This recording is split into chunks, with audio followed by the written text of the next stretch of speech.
భద్రాద్రి కొత్తగూడెం జిల్లా ఇల్లందు ఎంపీడీఓ కార్యాలయం ఎదుట సిపిఎం ఆధ్వర్యంలో నిరసన. సిఎస్పీ బస్తీ పంచాయతీ యాకయ్య నగర్లో సమస్యలు పరిష్కరించాలని నిరసన. తాగునీటి సమస్య పరిష్కరించాలని, ఇల్లు మంజూరు చేయాలని డిమాండ్ చేస్తున్నారు.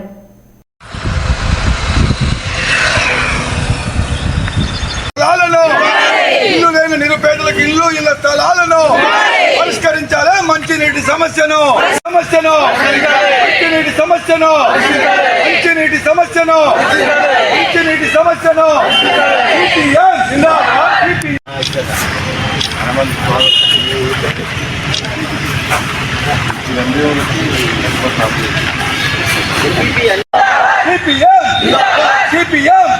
పరిష్కరించాలి. మంచినీటి సమస్యను మంచినీటి సమస్యను మంచినీటి సమస్యను ఈవై నగర్లో నివసించే వాళ్ళకి సమస్యను పరిష్కరించాలి. మంచినీటి సమస్యను మంచినీటి సమస్యను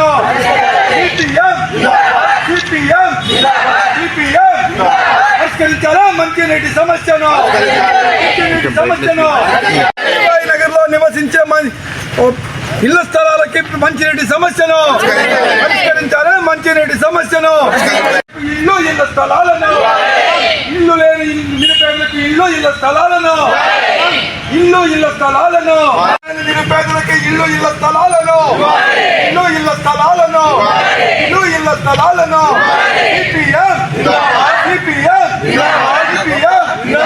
ఇల్లు లేని నిరుపేదలకి ఇల్లు ఇల్లు నిర్మించుకొని జీవిస్తున్నటువంటి గుడిసెవాసులు గత 5 ఏళ్లుగా నివాసం ఉంటుండ్రు.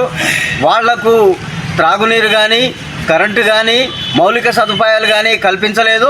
ప్రభుత్వం తక్షణమే, రాష్ట్ర ప్రభుత్వం పేదల ప్రభుత్వం మాదని చెప్తున్నటువంటి ప్రభుత్వం వెంటనే త్రాగునీటి సమస్య పరిష్కరించాలా, ఇళ్లకు ఇంటి నంబర్లు ఇవ్వాలా, అట్లాగే అక్కడ అందరికి కూడా రోడ్లు, మౌలిక సదుపాయాలు కల్పించాల్సినటువంటి అవసరం ఉంది. ఇందిరమ్మ స్కీమ్ ద్వారా వాళ్లకు వెంటనే ఇందిరమ్మ స్కీమును మంజూరు చేసి అక్కడ వాళ్ళు గృహాలు నిర్మించుకునే విధంగా ప్రభుత్వం చర్యలు చేపట్టాలని సిపిఎం పార్టీగా మేము డిమాండ్ చేస్తున్నాం. ఇప్పటికైనా మొన్నటి వరకు ఎన్నికల పేరుతోని ప్రభుత్వం తాత్సారం చేస్తూ వచ్చింది. ఎన్నికల కోడ్ కూడా ముగిసింది. కాబట్టి తక్షణం ప్రభుత్వం చర్యలు తీసుకొని త్రాగునీరు, మౌలిక సదుపాయాలు, అట్లాగే ఇంటి నంబర్లు ఇచ్చి ఇందిరమ్మ ఇల్లు నిర్మించాల్సిందిగా సిపిఎం పార్టీ నుండి మేము డిమాండ్ చేస్తున్నాం.